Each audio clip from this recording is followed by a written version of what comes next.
Welcome to Politics for Thinkers.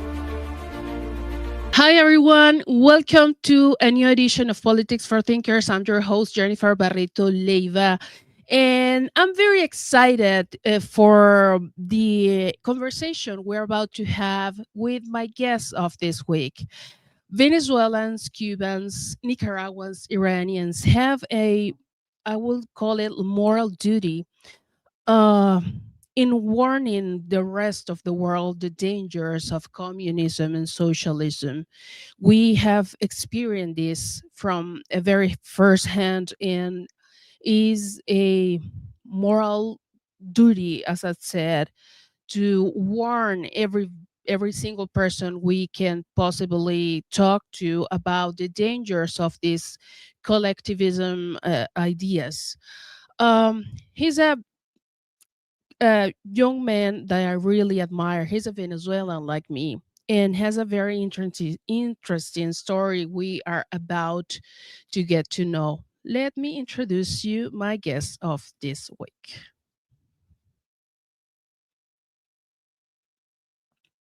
Franklin Camargo is a Venezuelan American political commentator and Prager U personality, a role he has held since 2024. Camargo's political experience is rooted in his background as a former activist in Venezuela, where he was a member of the organization led by opposition leader Maria Corina Machado before being forced to flee to the United States in 2019 due to political persecution. He is a co author of the book After Socialism Freedom. Camargo has established himself as a strategic advisor and analyst on Latin America affairs, frequently providing commentary for Fox News, the Daily Signal, and various Spanish language media outlets regarding U.S. Venezuela relations and the dangers of collectivism. He currently resides in the United States, where he continues to work with organizations like the Atlas Society to promote constitutional originalism and the virtues of capitalism to younger generations. He holds a bachelor degree in political science and a master's degree in public policy. Welcome, Franklin. Thank you so much for being here with me today. I'm really happy to have you and very excited for our conversation. Thank you, Jennifer, for having me. I'm so happy to talk to you today. Um, how do you think the Marxist propaganda still have so much impact in younger people? This is a very important question, and I really think that is something that you were actually saying in your introduction. You mentioned a very important word that sometimes we don't mention enough, and is collectivist ideas, collectivism. At the end, I truly believe that people try to follow a moral compass. They try to follow an ethical political system. And when they are told that the individual should serve the state, or that the individual doesn't have a right to pursue his own happiness, when they are taught by the education system, by entertainment, by their favorite influencers or artists, that being rich is evil, that entrepreneurs are the enemy of the people and the society, and that the goal for every individual should be to sacrifice himself for the state and for others, they eventually are going to try to embrace socialist ideas. So there are multiple factors at the end, and I don't think we will ever destroy Marxism as an ideology entirely. Why? Because always that we have envy, that we have resentment, and that also we have collectivist mindset, we're going to have socialism. Of course, this is not a pessimistic message entirely. We need to fight back. And the way to do it is always promoting capitalism and freedom as a moral, or from a moral perspective. We need to defend capitalism and free markets, not just because we like money, not just because we like prosperity, economic growth, higher GDP per capita. We need to defend capitalism because it's a system that allows every individual to be free. And the reason why Marxism is still so popular is because we don't hear this enough. If evidence was enough to destroy socialism as an idea and socialists as politicians and political parties, it would be already destroyed. We can talk about the Soviet Union, we can talk about Cuba, we can talk about Venezuela, we can talk about North Korea, we can talk about Germany. There was a wall that divided East Germany and West Germany. One side was a communist side, the other one was a more free society, an ally of the United States, almost like a lab experiment.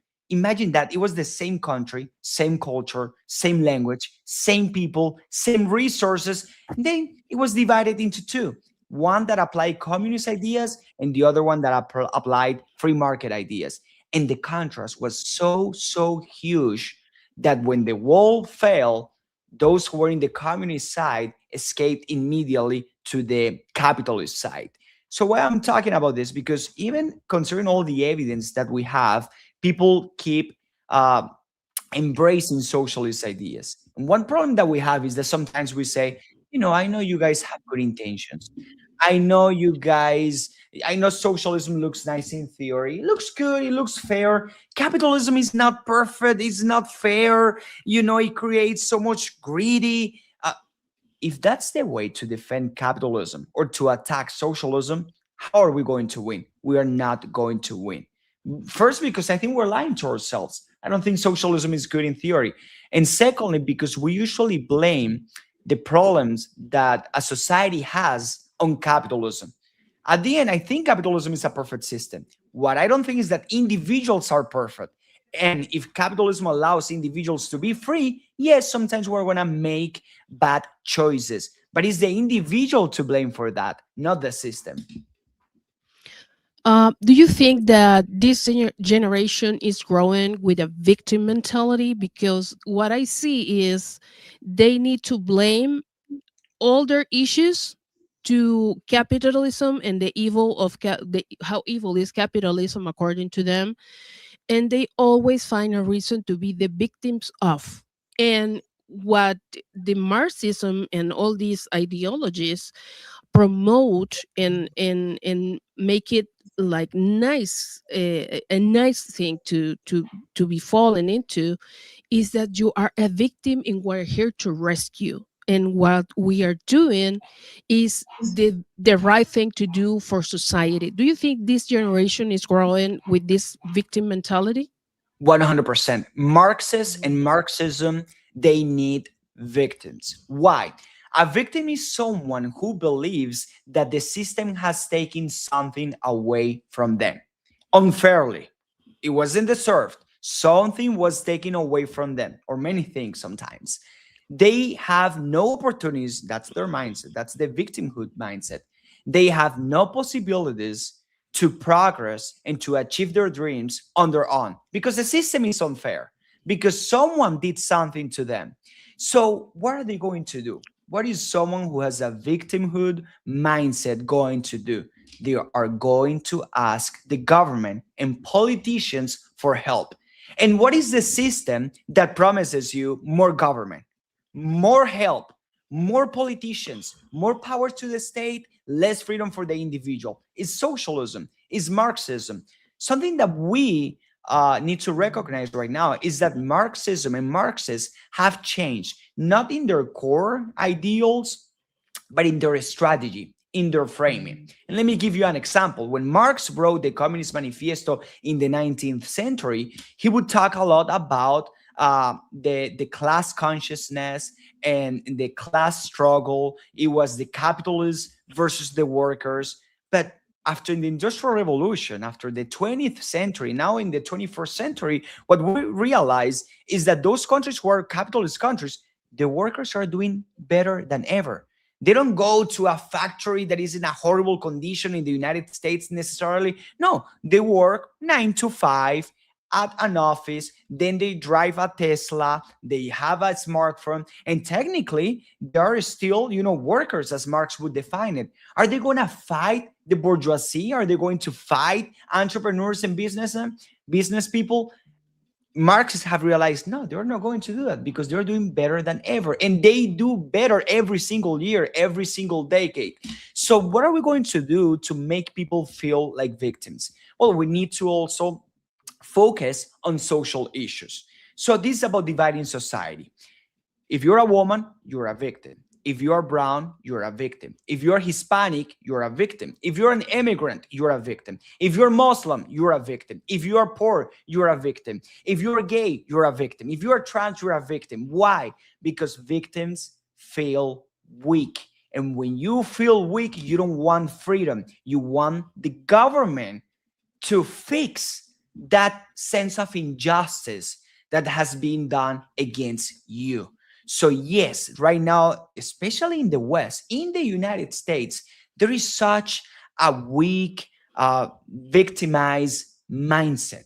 We have young people who go to a Starbucks, drink a $6 coffee, they go to college, they drive a nice car with AC, and they think the system is unfair and is treating them badly.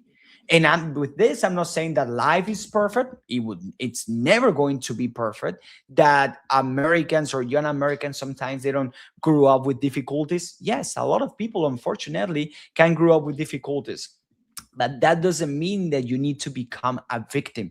That is actually my biggest concern right now, because when you talk to a victim or someone who believes is a victim, it's not enough to say, the ideas that you are promoting, they do not work. They did not work in Venezuela. They didn't work in Cuba. That is not enough, because he already has the mindset that it is impossible for him in a free society to succeed. So he's going to ask the government to change the system entirely. So I think your question is crucial to understand why young people in the West are feeling attracted to socialist ideas. I was smiling right now because I remember I was this magazine named the most important Latinas in certain fields, and I was named in that list. And I showed this to a former friend, and she was like, "Oh, being white and Latina is a big deal for you to reach that list." In that exact moment, I knew that I had to run away and never come back, because I knew the problem with this mentality victim is they somehow they wrap you and they never let you go. So when you hear this kind of arguments, when you're having a conversation or a debate, run away, because they will catch you and never let you go. It's unbelievable. If you want to understand, you need to understand how the younger generation are thinking. Spend an hour or two on TikTok. You will learn Yeah. a lot. It's Yeah. unbelievable. It's like a whole new universe. I don't use TikTok, but I just open an account to understand what they're talking about. And it's exhausting. They all talk about about problems that doesn't exist.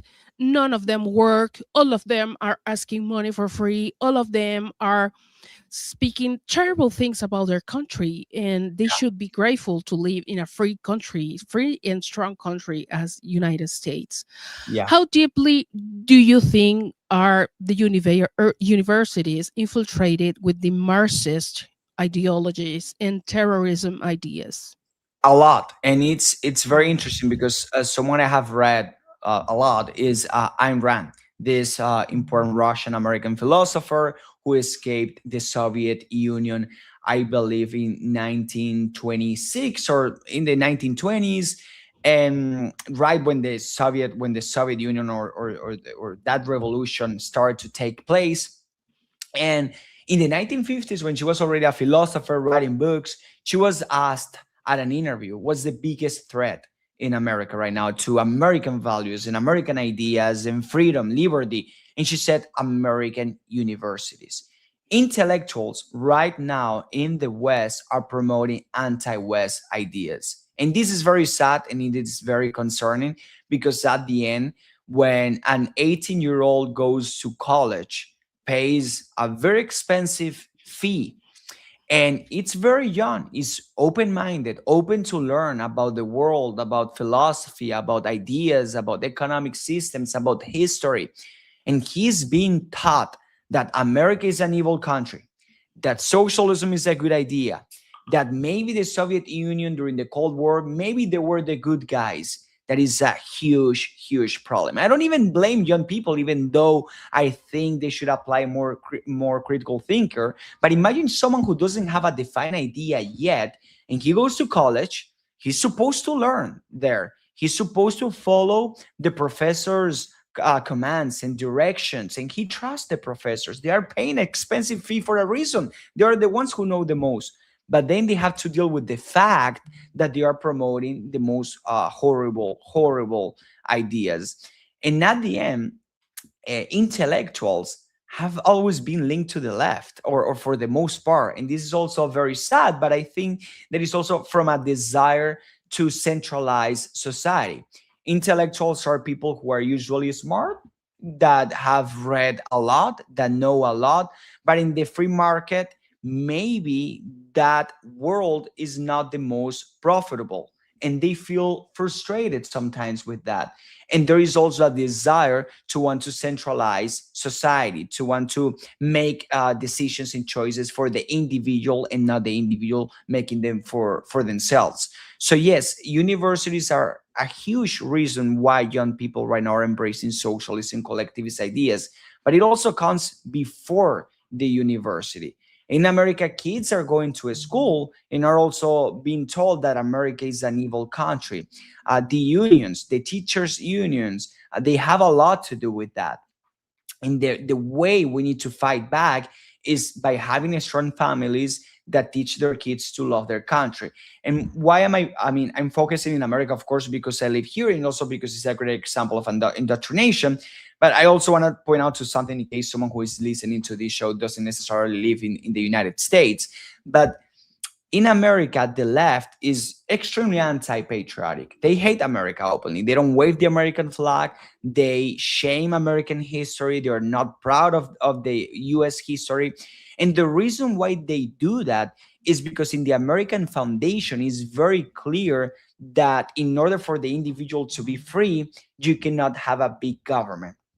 When we read the Declaration of Independence of 1776, the founding fathers wrote that every man is endowed by their creator with unalienable rights, life, liberty, and the pursuit of happiness. Not a right to free housing, not a right to go to Disney for free. Of course, Disney didn't exist back then, but it's just of an example. Not a right to have free stuff, but a right to be free. So the American foundation is about freedom, not about big government. So if you're a lefty, you cannot embrace American history or American values, because American values are anti-socialist. So the best way to make young people embrace socialist ideas is by first teaching them or telling them that America is evil. If they recognize, or they know, or they think that America is evil, they're going to reject individualism, they're going to reject limited government, and they're going to reject capitalism. And they're going to embrace Marxism. Unbelievable. So they use freedom to promote politics Yes. that destroy their country. There are no words enough from Franklin or me or any of us, Venezuelans, Cubans, whatever you want to name, to explain Americans how lucky they are to live in their country, to have such a beautiful country. And that's why so many of us are working hard in several ways Yeah. to protect the country. They have no clue. Seriously, is a shame, and it's sad at the same time. And it's very concerning because uh universities are creating future Alexandra Ocasio-Cortez, Yes. destroyers of the country. So Yeah. it's really concerning. It is a desmoralization strategy. If people feel weak, if they feel like victims, if they hate their own country, if they think they're not capable of achieving their dreams on their own, yes, they're going to ask the government for the government to be bigger. And I want to mention something, a Ronald Reagan quote, because you were talking about how grateful, or how lucky, sorry, how lucky Americans are. 100%. I always tell my American friends how lucky they are to be in America, to have been, born in such a country with so many opportunities.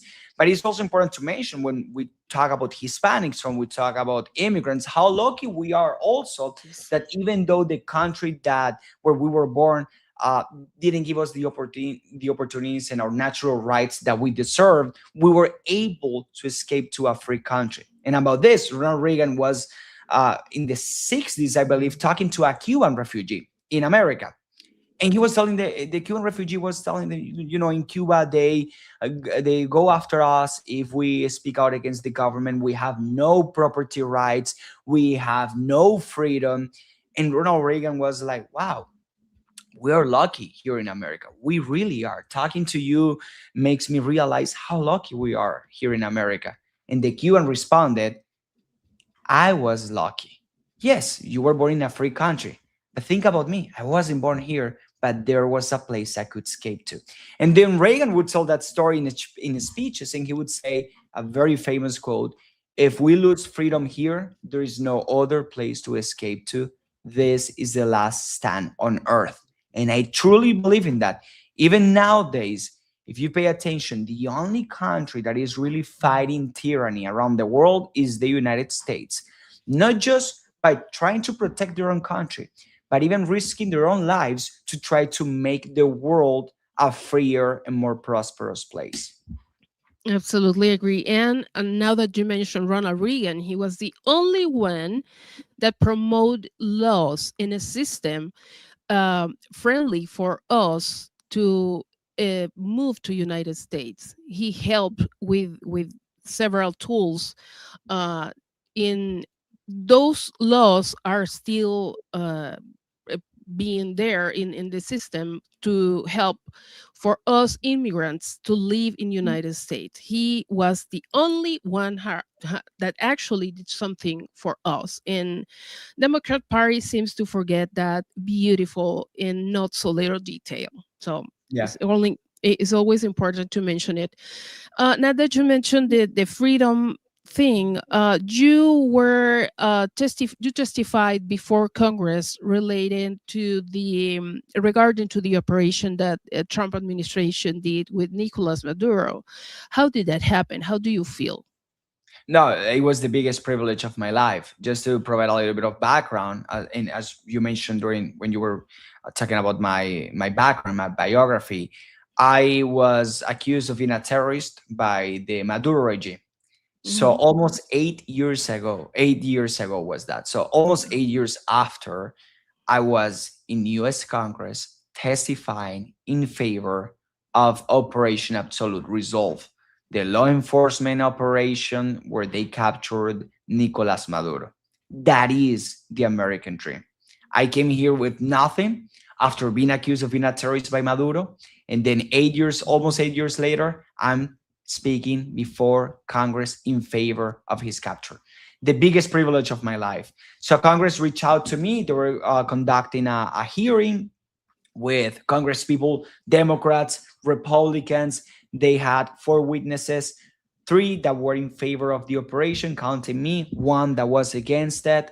And basically, my testimony was focused not just on how evil and bad Nicolas Maduro is, but why that operation is the United States' interest. Why Americans should be happy that Nicolas Maduro was captured. Because he was not just someone who attacked the Venezuelan people, who accused me of being a terrorist, who went after thousands of Venezuelans, millions of Venezuelans. It's not just that Venezuelans lack freedom or that they are being prosecuted or that they are hungry on the streets due to the socialist policies. Is that Nicolas Maduro created and conducted, and also Chavez, of course, a mafia that attacked the United States of America by sending drugs and by sending a criminal gang like Tren de Aragua, just to mention an example. So that was my focus.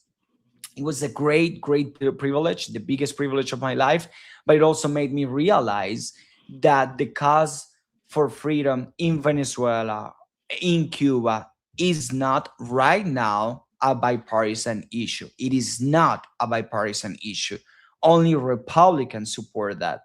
I was challenged by Democratic Congress people, not because they had valid or serious questions about my testimony or the topic of discussion, but because they even reject the evident fact that Nicolas Maduro is a dictator, or that Nicolas Maduro was indicted by the Department of Justice. So I was literally asked what my proofs were that Nicolas Maduro was a drug trafficker. And I said, look, he was indicted by the Department of Justice. There are multiple reports that have been done by the DEA. There are testimonies of people who worked for Maduro that confess that, yes, he's a drug dealer. And they were like, no, you're just spreading propaganda, sadly, from leftist Congress people. So this is also important to highlight because I know there are Hispanics that still support and like the Democrats and the Democratic Party. I completely disagree with them. They have the right to do it, but I'm going to be very clear about something. If you think they are with you when it comes to freedom in Venezuela or Cuba, you're completely wrong. The cause for freedom in Venezuela and Cuba is not a bipartisan issue. It is a Republican issue. Facts. Absolutely. And is very hypocritical the way the Democrat Party acts. They sit down with Nicolas Maduro, they sit down with Hugo Chavez, they take advantage of Venezuela, they glamorize the dictatorship we had for 27 years, and now all of a sudden they are very concerned about what is happening in Venezuela because a Republican administration is taking charge of the problem that has been happening for 3 decades. So it is very a double standard the way they Yeah. act. They Is always talk, they like to talk about sovereignty. They like to talk about oil. They like to talk about resources. Trump is going to steal your resources. Are you really concerned or do you just dislike Trump? Have you ever talked about Cuba stealing our resources, Venezuelan resources? Have you ever talked about Iran or China stealing Venezuela's resources? Probably not. And they talk about sovereignty. Oh, I don't like Maduro, but maybe going into Venezuela and violating their sovereignty and their self-determination rights, that is not okay. They're defending the right to sovereignty of a regime, not of the Venezuelan people. And that's something that I also made very clear during my testimony because Congresswoman Jasmine Crockett was talking about sovereignty. Sovereignty for who? For the regime or the Venezuelan people? Because we cannot conflate the two. Venezuelans support capturing Maduro. They are okay with US intervention in Venezuela. So if you're talking about sovereignty, we're not talking about the consent of Venezuelans, but the consent of the regime, of the tyranny. They are literally defending Maduro and the regime, the mafia. That's right. It's funny how time works. While Franklin was in the Congress, uh, presenting his testimony, I was experiencing on firsthand when the American military came to the country, and I was pointed by the government, by the regime, as a terrorist, and so and so. I had to stay in the country for personal reasons, but also every single Venezuelan that dares to speak in public against the regime is on the target of them, and we were pointed by the same reasons. And now I'm here, and nothing will happen if I say this.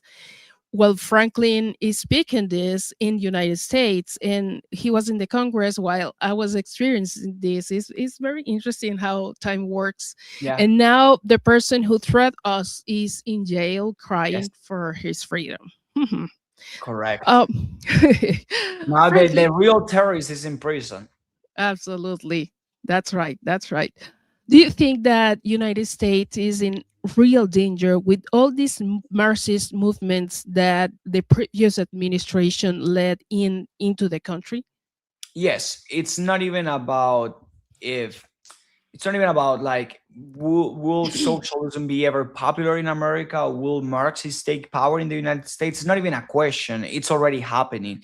The Mm. largest city in the country, New York City, is led by Zohran Mamdani. The mayor of New York City is Zohran Mamdani, someone who has spoken in favor of nationalizing the means of production, someone who just 2 days ago said that they were going to transfer properties from bad landlords to the people. So basically, yes, taking over private property, taking over apartments.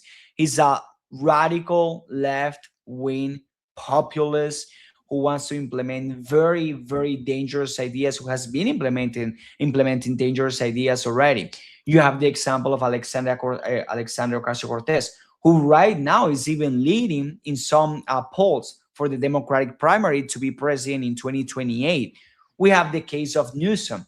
That is funny because Gavin Newsom, the governor of California, is seen and considered as a moderate right now. However, I live in California, and let me tell you, he's not moderate at all. He's a radical leftist who believes in giving drugs to homeless people. He believes in gender transition for just like kids, and he believes in the government providing resources to transition kids, which is a aberration. Is something very unfortunate. So yes, the Democratic Party is no longer a classical liberal or center left political party in America right now, even though some people who are still in the party might be center left. But the most important faces, the most likely candidates for the next election are actual radical leftists who are adopting Marxist propaganda, Marxist strategies, Marxist language. I mean, Zoran Mamdani has even quoted Marx. For each according to his necessity, to for each according to his necessity, to each according to his capacity. I mean, he's a Marxist. He really embraces Marxist ideas, and it's something that we need to fight back in America. And it's not even just one person. It's not even just a political party.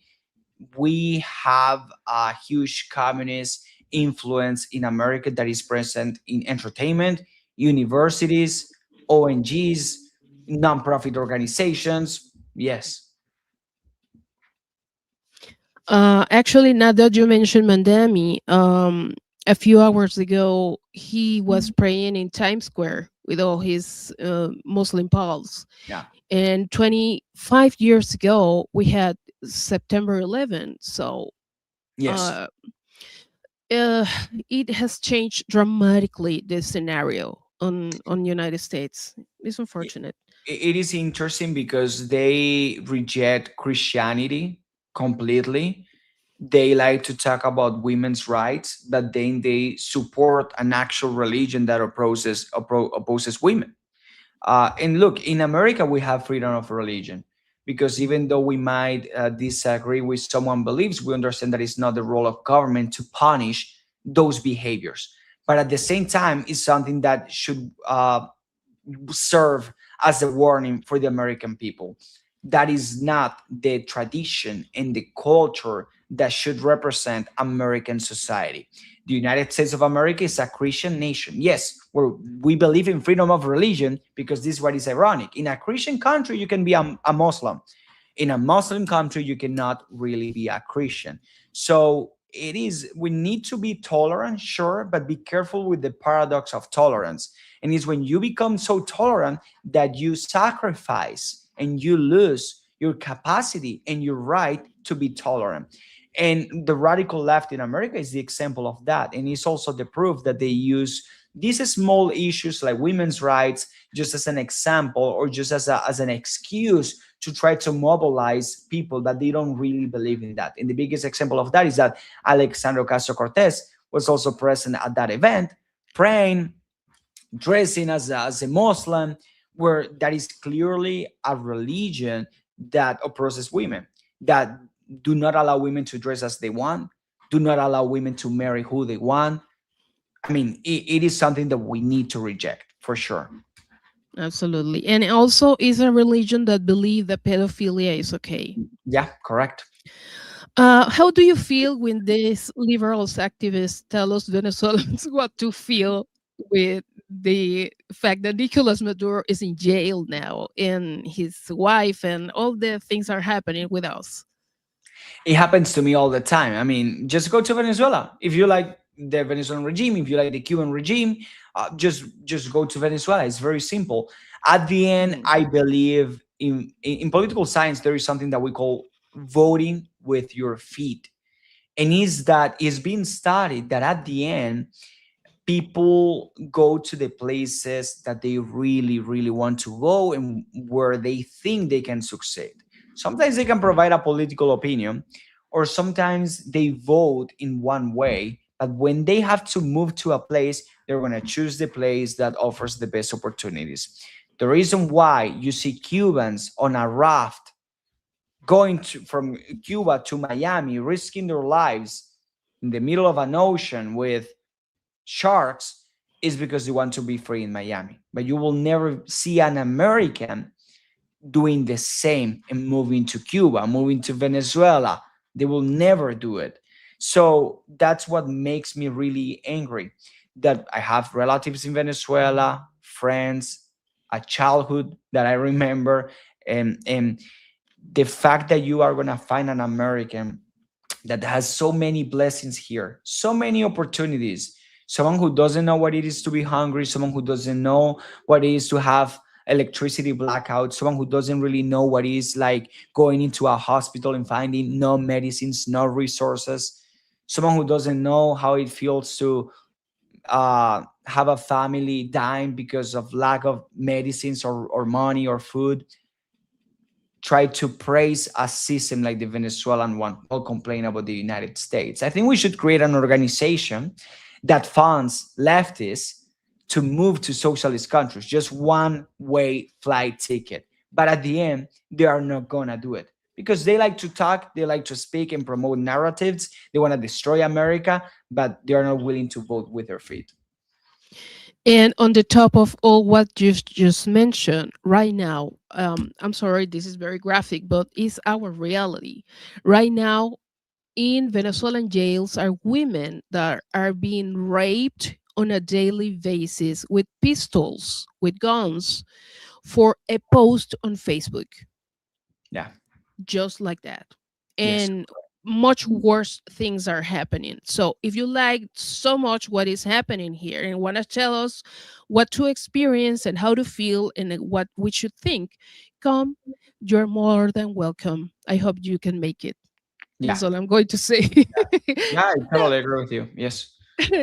Now that you mentioned the votings, the midterms are around the corner. A few hours ago, this platform Unidos US, that is that has Hispanic in the United States as an audience, has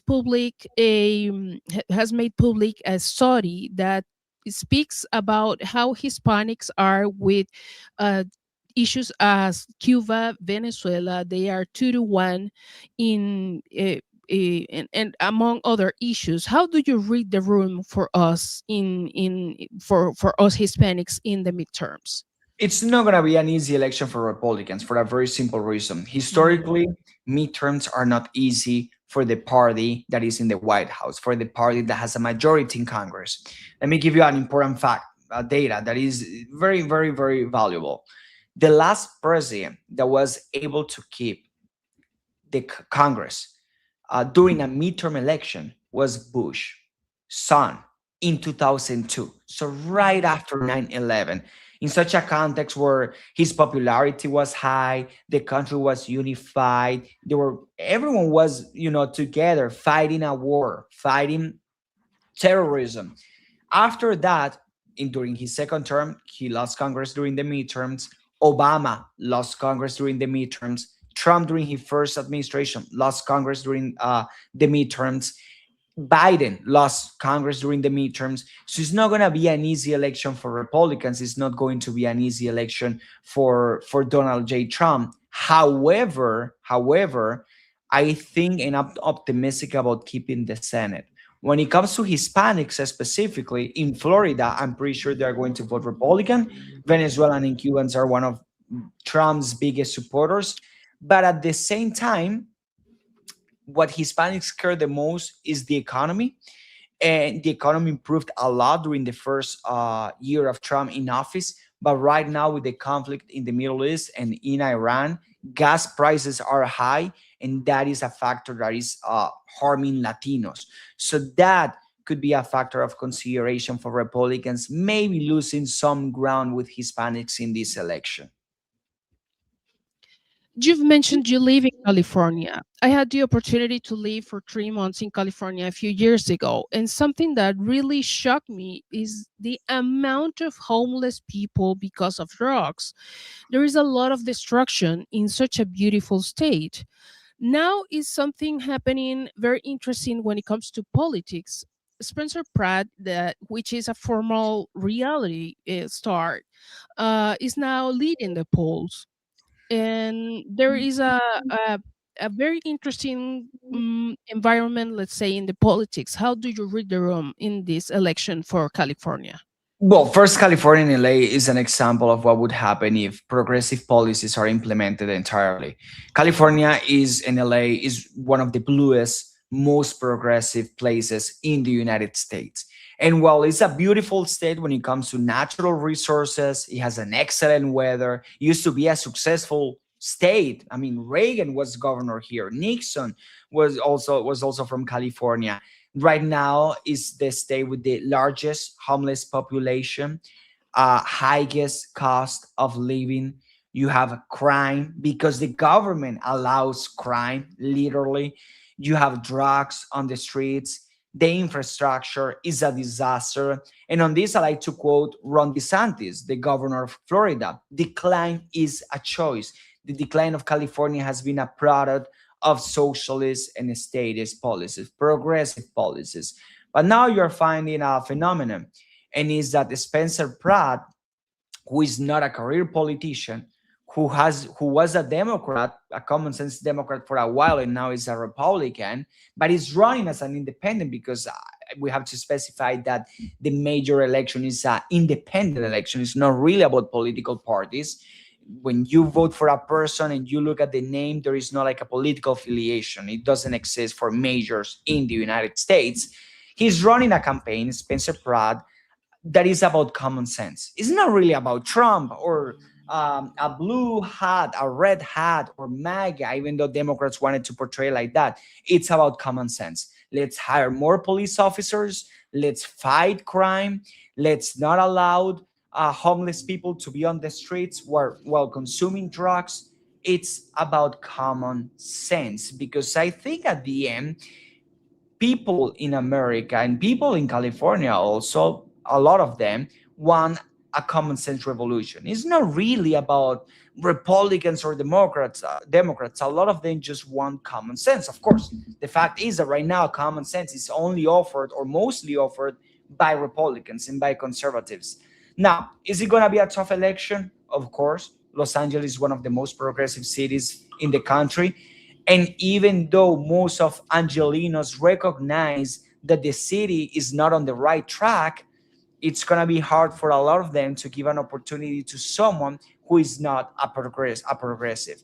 I really hope, I really, really hope Spencer Pratt wins. I really do. I think it's going to be hard. It's going to be tough.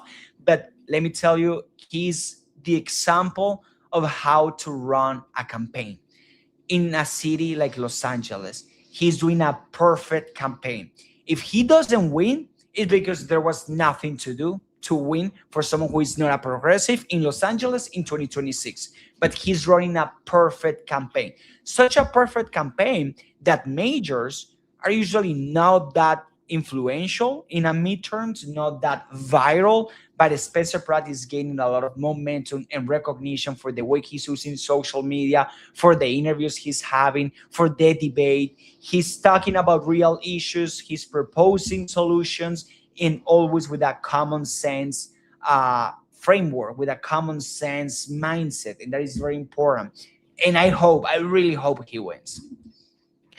When you are telling me that people is looking after him for common sense, that means that we reach a very low level Yes. in politics. I mean, Yes. because 100%.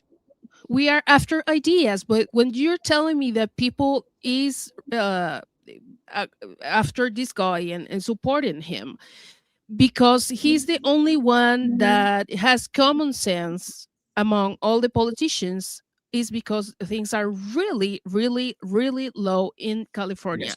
Something that breaks my heart is the every single homeless, or most of them in California, are a product of the drug addiction. Yes. And I spoke with several experts about it, and all of them told me these are people that their brain is fried. There's Yes. nothing you can do with them. So it's people that is destroyed like zombies walking on the street. It's really Yes. sad to see that. I hope he can make it too, and he's the only hope we have right now for California. Yes, yes, It is yes. what it is. And going back to the homeless people, if you want to help homeless people, you need to take them out of the streets because they're more vulnerable there, because they're going to be consuming drugs, because they're going to be dealing with criminals, because they're going to make bad choices, bad decisions. And offering them an expensive public housing is not really the solution either. And Spencer Pratt said it, they don't want a house, they want cocaine. Is Mhm. the sad truth. That's how it works. That's how it is. So you need to force them to go to a mental institution. You need to force them to go to a shelter, but it shouldn't be a choice for them. And it's a way to protect them first, and also to protect the public, to protect society. No one wants to be walking around a city that is full of homeless, that affects businesses, affects families, affects a city. That's true. And I'm saying this from the bottom of my heart. I hope Spencer wins. Is the only opportunity they have in California to save the state. Is he, and all this situation is what we have been saying for years.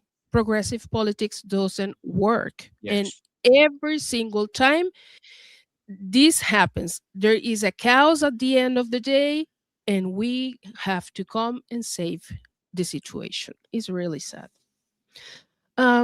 Franklin, we have been working together and as an individuals, people like you and me, to tell the dangers of socialism and communism and our personal experiences living in Venezuela.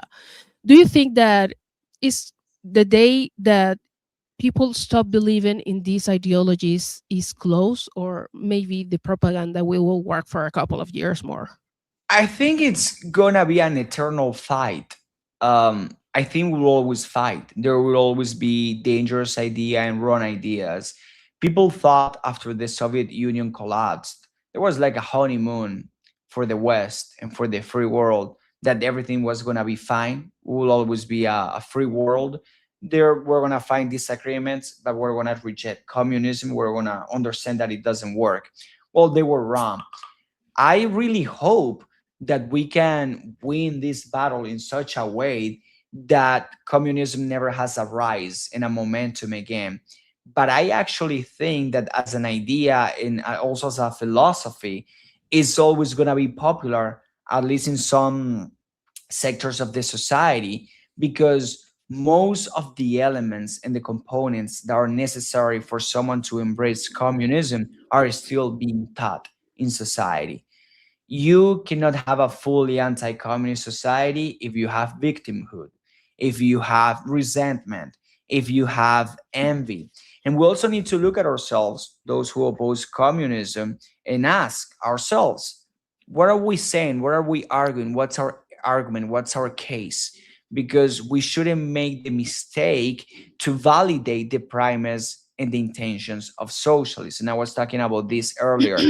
Stop saying that communism looks good in theory. Because if you tell that to a young person who has an idealistic worldview, he's going to be like, well, maybe it didn't work in the Soviet Union, but if he has good intentions, we should try again. At the end, it's about having good intentions. So, from a pragmatic point of view, it doesn't work. But even on a second point, it's wrong. It's not good in theory.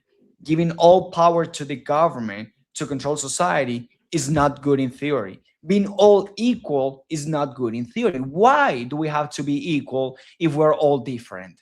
We should be equal before the law, knowing results, we make different choices. Some of us are more or less responsible. Some others are more talented to make money. Some others are more talented to play soccer. You want to make me equal to Messi? I love soccer. Sadly, I don't have the same talent that he has. If we had the same talent, I would probably not be talking to you right now, or at least not about politics. But that's what life is about. And it is okay because it's about freedom. And freedom means that some people are going to have more, and that is okay. Always that we have opportunities to succeed. Always that we have the freedom to make our own choices and our own decisions. And that is why communism is ugly in practice and it's even worse in theory. And that's something that we need to say more often because if we don't, we will never win this battle. It's like a circle, it never stops. That's Yeah. why uh, every one of us says freedom is not free, and we need to be alert all the time.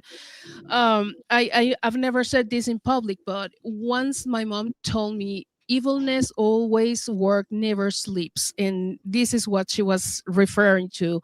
That is why every one of us is so alert in trying to open the eyes of the world Yeah. about the evilness of these ideologies. Franklin, last but not least, there is a new proposal that is being talked, discussed among several members of the Congress. And I'm kind of concerned with this.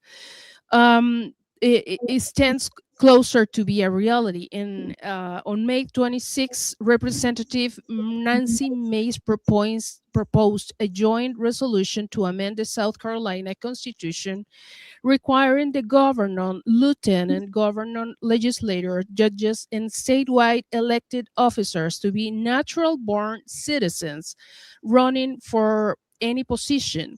She's actually running for governor in South Carolina. My concern is I understand why they are talking about this. I totally get it. I agree with the fact there is a deep concern with people like Ilan Omar that Mhm. is rooting the country. But I don't think this can be a good filter, let's say it, to avoid or avoid is there, I think is the right word, avoid people like her to become elected member in the Congress or Yeah. any other position. This can lead to discrimination to people like us who are good people, who have good intentions, who love the country maybe more like many Americans to run for any chair. What do you think about this?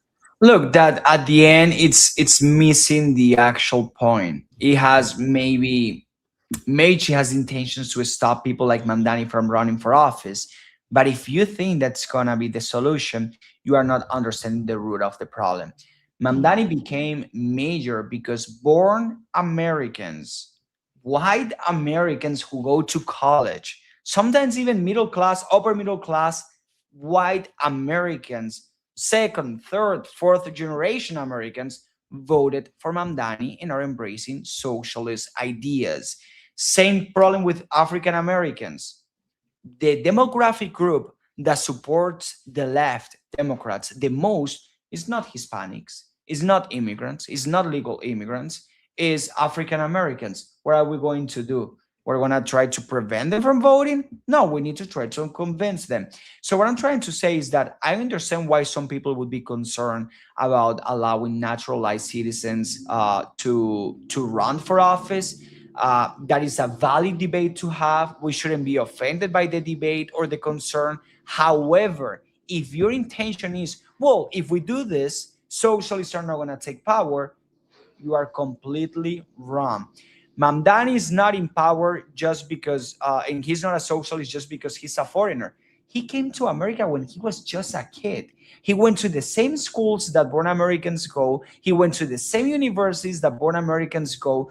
The reason why he's a socialist, well, first is because he has chosen to be a socialist and to embrace dangerous ideas, but it's also for the same reason that a lot of born Americans are embracing those ideas. When I create content, when I do interviews, when I try to debunk and attack leftism, the biggest criticism I receive is not from immigrants. It's not from Hispanics. Uh, it's from leftist Americans, usually white leftist Americans. White women are one of the most leftist demographic groups as well.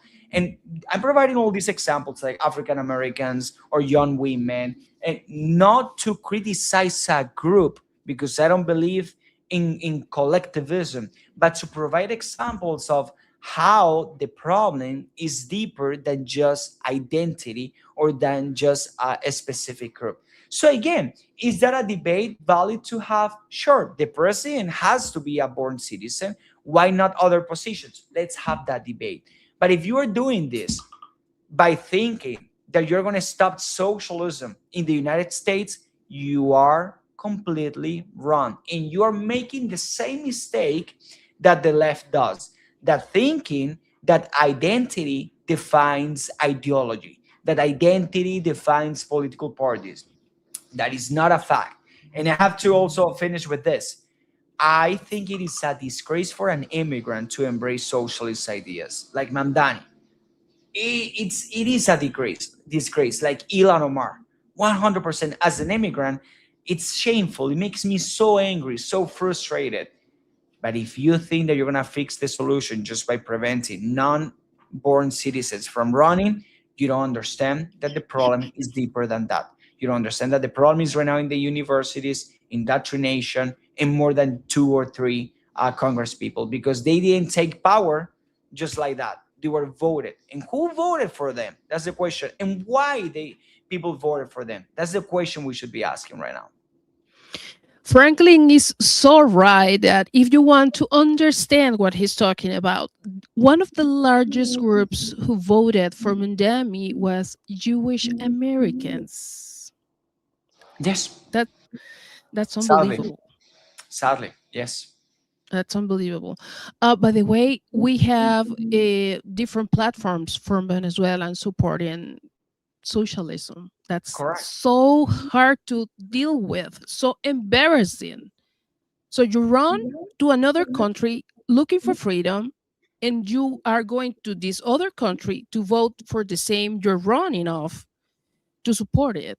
I mean, it's really embarrassing. And thankfully, they do not represent all of us. Yes. Yeah. Thank you so much, Franklin, for this lovely conversation. So happy to have you here and finally be able to talk about these issues. Thank you so much. No, thank you, Jennifer, for having me. See you next time. See you next time. Remember to follow us in social media. All our platforms are under the same name, Politics for Thinkers. Also, to check out our website, politicsforthinkers.com, you have our editorials, our weekly editorials, our social media, all you need to know about me, and also the show. Thank you so much for being with us and for joining the show. See you in 1 week. Bye bye. Thank you for watching Politics for Thinkers.